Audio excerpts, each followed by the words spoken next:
Bom dia, pessoal do primeiro C. Então, eu sou o Guilherme e hoje eu e meu grupo vamos apresentar um trabalho sobre as 13 colônias.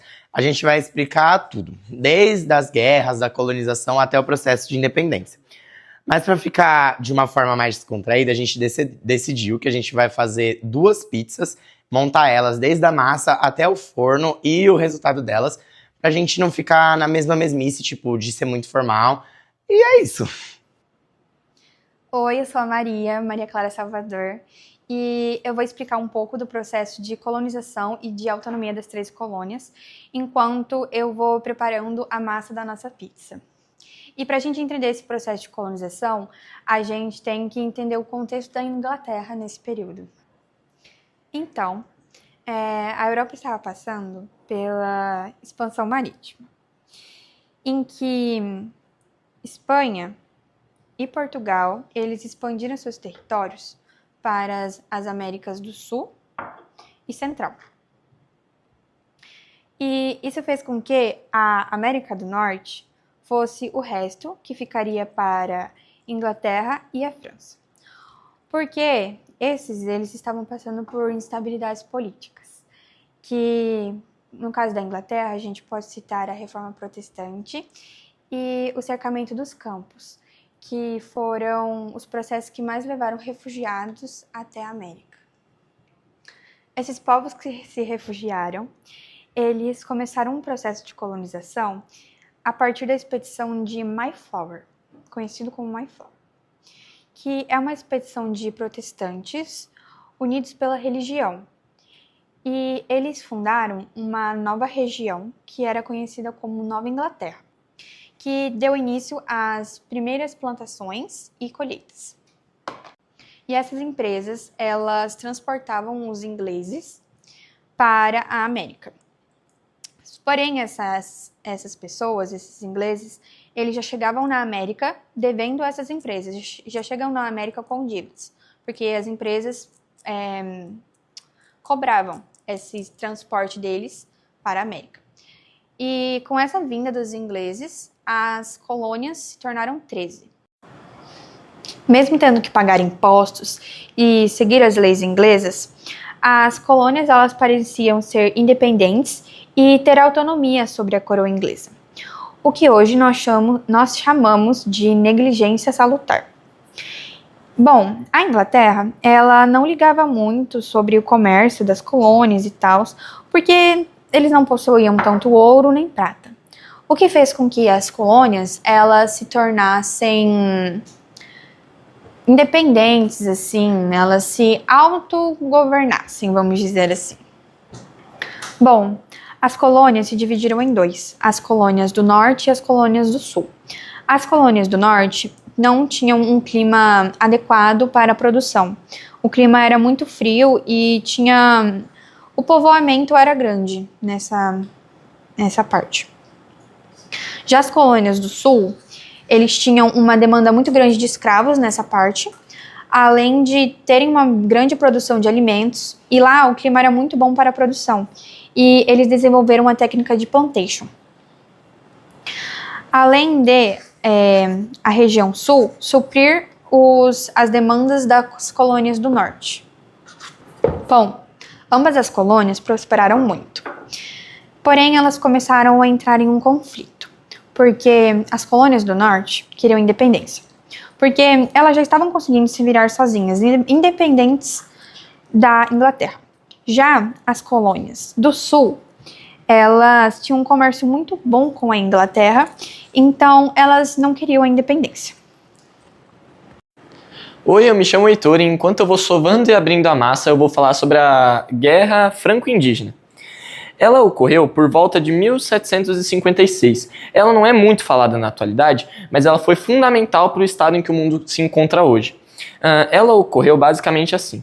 Os franceses e os ingleses eles já tinham avançado bastante na colonização do território norte-americano, mas os franceses eles não queriam que os ingleses eles continuassem avançando. Então eles tomaram um posicionamento estratégico para impedir o avançamento inglês na exploração do continente. Os colonos ingleses, liderados por George Washington, tentaram expulsar os franceses do território americano, e eles acabaram perdendo. Mas para o mal dos franceses, esse período coincidiu com a Guerra dos 7 Anos. E eles acabaram esquecendo do que acontecia na América para focar somente no que acontecia na Europa. Depois da derrota, os franceses ofereceram um tratado de paz, mas o ministro da Inglaterra, William Pitt, não aceitou. Ele não queria somente as cessões da França no Canadá, mas ele também queria concessões comerciais que a França considerou inaceitável. Depois de várias tentativas de paz, o rei Carlos III, querendo ajudar o seu primo, Luís XV, fez um tratado que ficou conhecido como Pacto Familiar. Esse pacto dizia que a guerra entre a França e a Inglaterra não acabaria até o dia 1º de maio de 1762. Mas ao invés disso fazer com que a Inglaterra ficasse com medo e tentasse sair da guerra, a Inglaterra simplesmente declarou guerra contra a Espanha no dia 4 de janeiro de 1762. Apesar de enfrentar uma forte aliança, as forças espanholas eram praticamente ineficazes contra as forças inglesas. E as forças inglesas, após levarem a guerra contra a Espanha e a França, de brinde ainda levou as Ilhas Caribianas francesas, a Cuba espanhola e as Filipinas. Agora eu vou deixar um pouquinho a massa descansando para ela dar uma crescida e uma encorpada, e depois a gente vai voltar e vai dar continuidade ao trabalho. 2000 anos depois. Em 1763, foi feito o Tratado de Paris de 1763.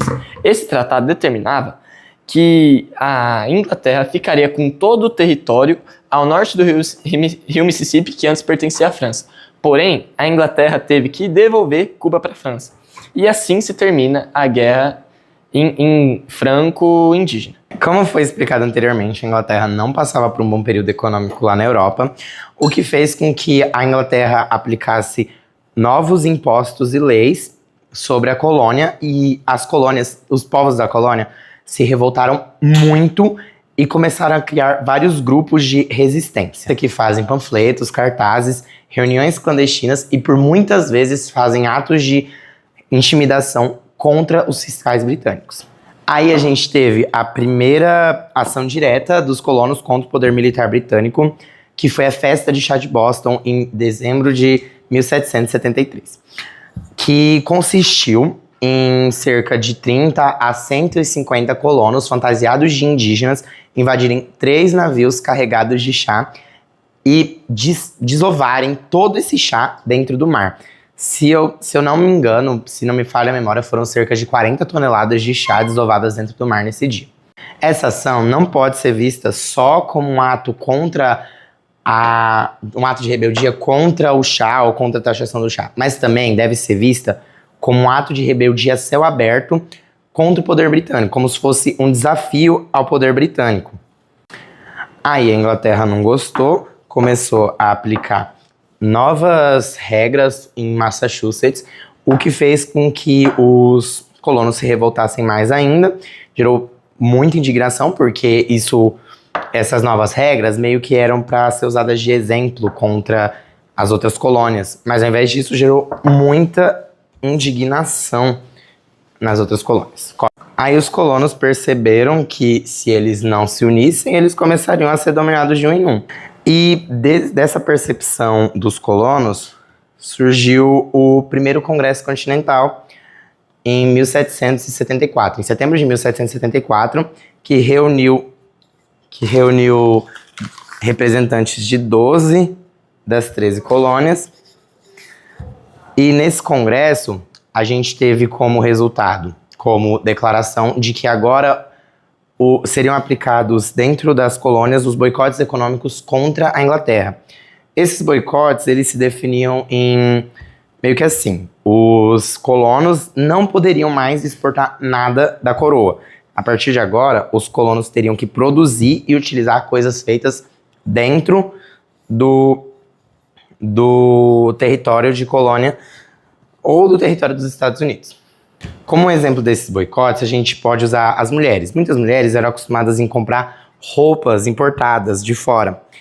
Ao invés disso, agora elas teriam que fiar suas próprias roupas com a matéria-prima local. Então, fiavam os próprios tecidos e evitavam ao máximo exportar tecidos de fora, os tecidos melhores da colônia. Aí, além desses boicotes econômicos, também teve uma petição que pedia para o rei que ele revogasse as medidas que tinham sido aplicadas contra a colônia.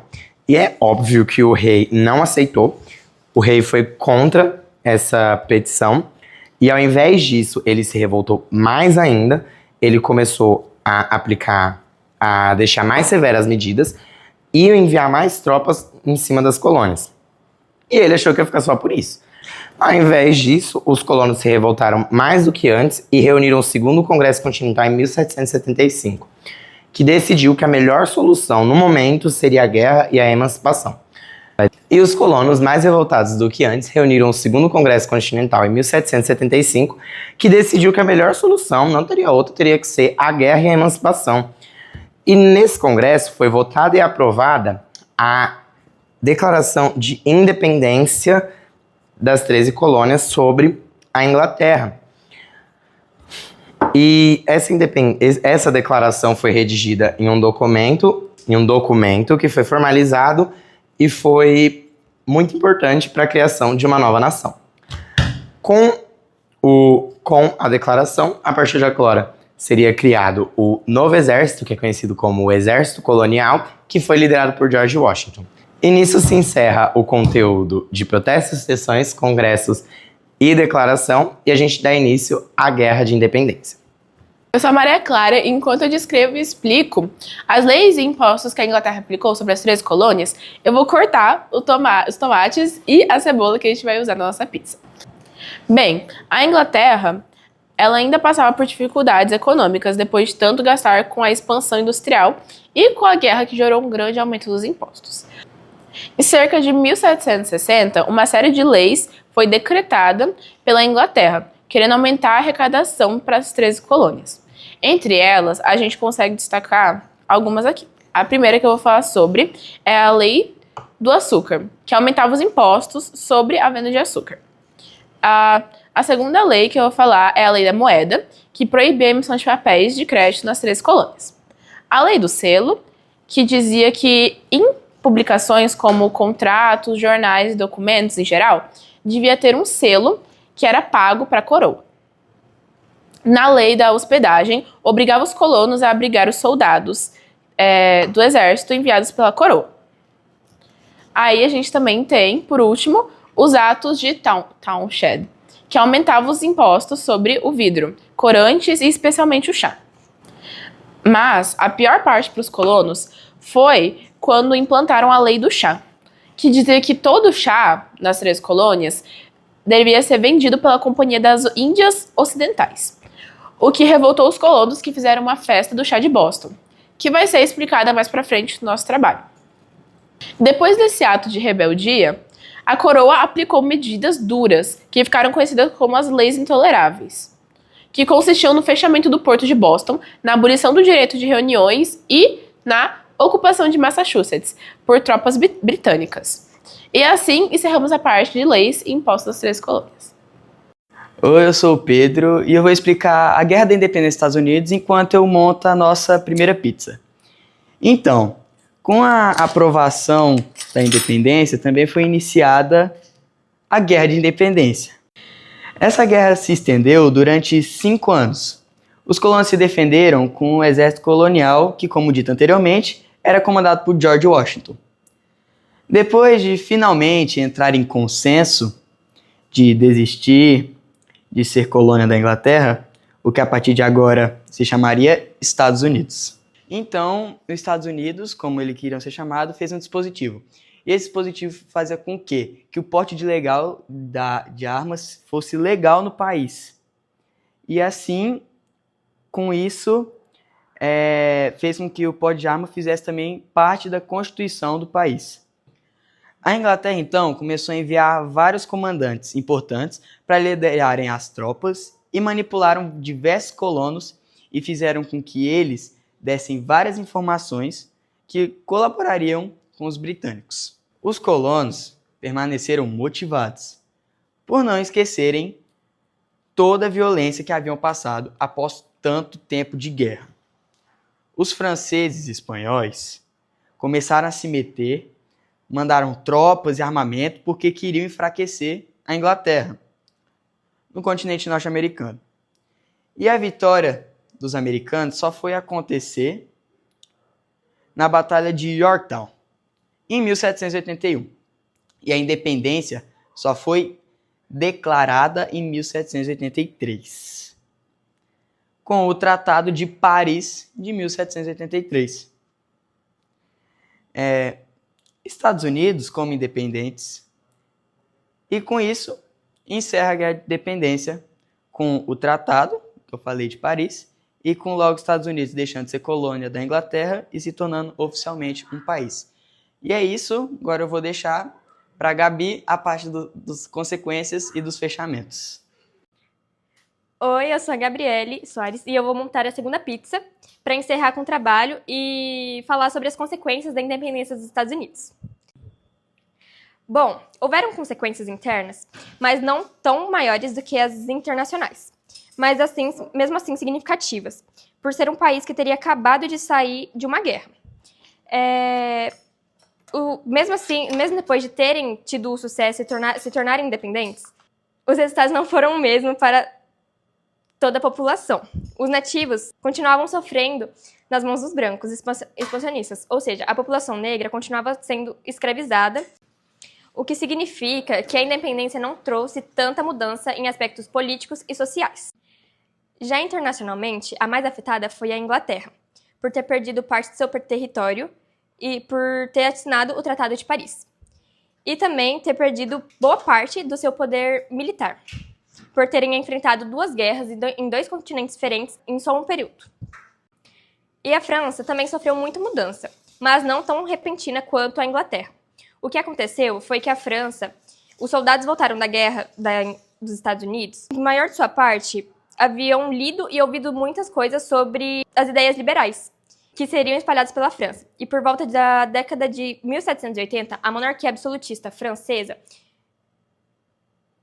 passaria por diversas mudanças, com o estopim da Revolução Francesa. E por volta da década de 1780, a monarquia absolutista francesa passaria por diversas mudanças com o estopim da Revolução Francesa. Já para os outros países do continente americano, a independência dos Estados Unidos meio que deu à luz a esperança de que era possível romper metrópoles europeias, o que gerou o restante das independências das Américas no estado geral. E assim, a gente encerra o nosso trabalho de história. Enfim, obrigada pela atenção.